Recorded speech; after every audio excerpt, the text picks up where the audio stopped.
Hello friends. So data structures and algorithm की series में tutorial number 4 का यह है पार्ट 3। हम टाइम कॉम्प्लेक्सिटी को एनालाइज कर रहे थे और हमने पार्ट 1 में ये देखा था कि किस तरह से कोई भी टाइम कॉम्प्लेक्सिटी को निकाला जाता है अगर आपको कोई एक एल्गोरिदम प्रोवाइड की गई हो। पार्ट 2 हमने ये देखा था कि बिग ओ नोटेशन क्या होता है, और अब हम पार्ट 3 में ये देखने जा रहे हैं कि ओमेगा नोटेशन क्या होता है। मैंने आपको बताया था 3 तरह के नोटेशन होते हैं, big O, omega and theta notation. तो जिस तरह से ओमेगा नोटेशन अपर बाउंड को शो करता था और वो हम वर्स्ट केस में यूज़ करते थे वर्स्ट केस सिनेरियो को शो करने के लिए, उसी तरह से ये जो ओमेगा नोटेशन है ये आपका लोअर बाउंड को शो करता है कि आपका लोअर बाउंड क्या होगा किसी भी एल्गोरिदम का। इट मीन्स इसको बेस्ट केस टाइम कॉम्प्लेक्सिटी भी बोलते हैं कि ये बेस्ट केस में कितना टाइम कंज्यूम करने वाला है। इट मीन्स अगर मान लीजिए कि अगर आपको कोई एक एल्गोरिदम प्रोवाइड की गई है तो आपको पहले, अगर बिग नोटेशन कब आप यूज़ करेंगे, जब आपको ये बताना हो कि इस एल्गोरिदम का वर्स्ट केस टाइम क्या होगा, मतलब कि बुरे से बुरे टाइम में अगर हम इनपुट कोई डाल दें तो बुरे से बुरा ये कितना टाइम कंज्यूम करने वाला है। उसी तरह से ओमेगा नोटेशन ये बताता है कि अगर आपको कोई एक एल्गोरिदम प्रोवाइड की हुई है तो वो मिनिमम से मिनिमम कितना टाइम कंज्यूम करेगी, बेस्ट केस में कितना टाइम कंज्यूम करेगी।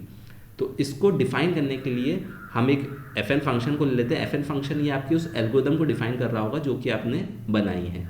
तो जी एन एक ऐसा फंक्शन होगा जो कि हमेशा छोटा होगा एफ ऑफ एन से, मतलब कि एफ ऑफ एन जो आपका फंक्शन है एल्गोरिदम का वो हमेशा बड़ा होगा, और उससे छोटा एक ऐसा फंक्शन हमें लेना पड़ेगा जिसमें कि सी की एक वैल्यू पॉजिटिव वैल्यू रखने पर और एन नॉट की कोई भी एक वैल्यू अज्यूम करें और उससे बड़ी कोई भी वैल्यू रख दें तो वो इस कंडीशन को सेटिस्फाई करे। उस केस में ये होगा big omega notation, sorry omega notation. So इसको हम एक एग्जाम्पल के थ्रू समझते हैं। जैसे तो यहाँ पर जो हम फंक्शन एज्यूम करेंगे वो वही फंक्शन एज्यूम कर लेते हैं जो हम हमारे प्रीवियस ट्यूटोरियल में हमने एज्यूम किया था। F of N equals to 5n² plus 2n plus 1।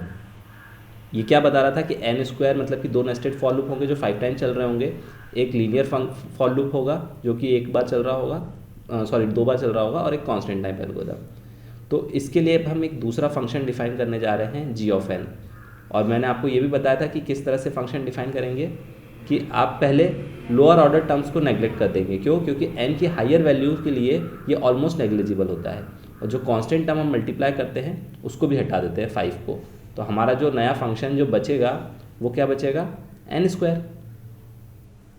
अब हमें ये कैसे प्रूफ करें कि ये जो n² है ये लोअर बाउंड को शो कर रहा है, क्योंकि ये तो ओमेगा बिग ओ नोटेशन को भी सेटिस्फाई कर रहा था, क्योंकि हमने जब बोला था बिग ओ नोटेशन तब भी n² ही हमने अज्यूम किया था। लेकिन आपने ये देखा होगा ध्यान से कि c और n0 हमें एक वैल्यू अज्यूम करके चले थे। वहाँ पे n0 हमने मान के चला था कि 1। तो जब हमने 1 लिया था और c की वैल्यू हमने 8 ली थी, तो c की वैल्यू 8 के लिए 1 से हम कोई भी बड़ी वैल्यू ले लें तो वो बिग ओ नोटेशन को सेटिस्फाई कर रहा था। मतलब कि n की वैल्यू 1 और उससे ग्रेटर के लिए और c की वैल्यू 8 के लिए ये हमेशा अपर बाउंड हो रहा था। यहाँ पर भी हमें कोई n की वैल्यू और c की वैल्यू को अज्यूम करना पड़ेगा और कुछ ऐसी वैल्यू लेनी पड़ेगी कि ये हमेशा लोअर बाउंड को सेटिस्फाई करे। तो हम n की वैल्यू को हम अभी मान के चलते हैं 0। तो हमें इस तरह का फंक्शन बनाना है कि हमारा जो fn है वो हमेशा ग्रेटर देन इक्वल टू रहे आपके फंक्शन gn से, अगर कोई भी एक कांस्टेंट का मल्टीप्लाई कर दे तो ये कंडीशन सेटिस्फाई करनी चाहिए। इस तरह से हमें n और c की वैल्यू को अज्यूम करके चलना है। तो मान लीजिए कि n की वैल्यू में सिंपलेस्ट यहाँ पर अगर 0 रख दूँ तो देखें क्या आउटपुट आता है। n की वैल्यू अगर मैं यहाँ पर 0 अज्यूम कर लूँ तो ये मुझे देगा 1, 0 प्लस 0 प्लस 1 1, और gn क्या देगा 0। ठीक है, तो मेरी n की वैल्यू तो मुझे मिल गई 0, जिससे कि fn जो है वो ग्रेटर है और gn जो है वो छोटा है। अब c की क्या वैल्यू अज्यूम करेंगे, तो c की वैल्यू अब हम यही मान लेते हैं जो कि यहाँ पे लिखी हुई थी 5 क्यों अज्यूम करेंगे वो मैं बताता हूँ आपको। देखिए मैंने 5 किस तरह से अज्यूम किया, क्योंकि मुझे ये दिख रहा है कि अगर मैं यहाँ पर 5 का मल्टीप्लाई कर दूँ, यहाँ पर gn में अगर मैं 5 का मल्टीप्लाई कर दूँ तो मेरा ये वाला टर्म और ये वाला टर्म दोनों इक्वल हो जाएगा। ठीक है, और n की वैल्यू अगर मैं यहाँ पे 0 रखूँ और ज़ीरो से बड़ी करता जाऊँ, ज़ीरो या ज़ीरो से बड़ी, मतलब कि क्या, पॉजिटिव वैल्यू अगर मैं लेते जाऊँ तो पॉजिटिव वैल्यू के लिए हमेशा मेरा जो ये वाला जो टर्म है ये हमेशा पॉजिटिव आएगा, क्योंकि ये 2n भी प्लस पॉजिटिव है, ये +1 भी पॉजिटिव है, और n की जगह पे मैं ज़ीरो या ज़ीरो से बड़ी कोई भी पॉजिटिव वैल्यू रख दूंगा तो ये ओवरऑल भी पॉजिटिव होगा। और ये पॉजिटिव नंबर जब किसी पॉजिटिव नंबर पे ऐड होगा, क्योंकि n² है और यहाँ पर भी मैं n की वैल्यू ज़ीरो से बड़ी रख रहा हूँ, तो ये ओवरऑल भी पॉजिटिव रहेगा और ये बड़ा होगा। तो अगर मैं यहाँ पे 5n² या फिर 5 से छोटी वैल्यू अगर c की कोई रखता हूँ तो ये वाला टर्म जो है और ये वाला टर्म जो है अगर 5 भी रखते हैं तो ये दोनों बराबर होंगे, लेकिन ये 2n+1 जो एक्स्ट्रा टर्म जो इसमें ऐड हो रहा है ये हमेशा fn को बड़ा कर देगा। तो इट मीन्स n की वैल्यू 0 या 0 से बड़ी अगर मैं रखता हूँ, जैसे कि अगर मैं n की वैल्यू 1 इंसर्ट करके देखता हूँ और c की वैल्यू अभी भी मैं 5 ही रहने देता हूँ, तब भी क्या होगा कि यहाँ पर ये जो है 5 + 2 + 1 8 हो रहा है, और यहाँ पे 5 का मल्टीप्लाई कर देंगे तो 5 × 1 5, तो ये भी वो कंडीशन सेटिस्फाई कर रहा है। मतलब कि n की वैल्यू > 0 और c की वैल्यू 5 के लिए हमारी ये वाली कंडीशन सेटिस्फाई हो रही है। तो इसका मतलब मैं इसको इस तरह से लिख सकता हूँ कि मेरा fn जो है वो किस तरह से है, उसका जो ओमेगा नोटेशन है वो आएगा n² से, मतलब कि n² जो है वो उसका ओमेगा हो गया fn से, इसका लोअर ऑर्डर हो गया, ये हो गया लोअर बाउंड, इसको हम बोलेंगे लोअर बाउंड। अब इसको हम ग्राफ से डिनोट करते हैं, तो ग्राफ से एज्यूम करके चलिए कि ये एक एक्स एक्सिस, एक ये वाई एक्सिस हो गई और दूसरी ये एक्स एक्सिस आपकी हो गई, और यहाँ पर ये जो ये वाली एक्सिस है ये आपका n को डिनोट कर रही है, यहाँ से आपका n इंक्रीज होगा।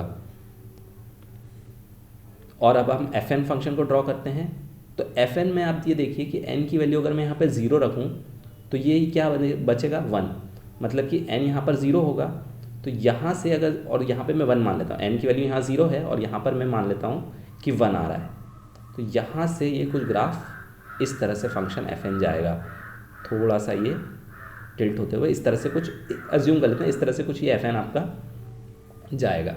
gn कैसा होगा, gn आपने n² लिया है तो n की जगह पर 0 है तो 0 पे 0 ही आएगा, मतलब वो यहाँ से स्टार्ट होगा ग्राफ, और कुछ वो इस तरह से कुछ जाएगा।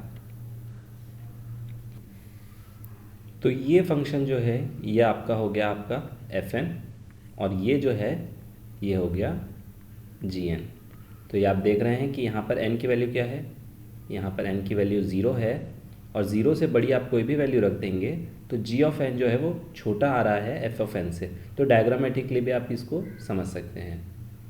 तो अब आपको समझ में आ गया होगा कि ओमेगा नोटेशन क्या है और क्यों यूज़ करते हैं, मतलब कि आपको ये बताना हो कि आपकी एल्गोरिदम जो है वो मिनिमम इतना टाइम कंज्यूम करने वाली है, एटलीस्ट इतना टाइम कंज्यूम करने वाली है, तो ये आपका बेस्ट केस सिनेरियो को शो करने के लिए यूज़ होता है। So thank you very much.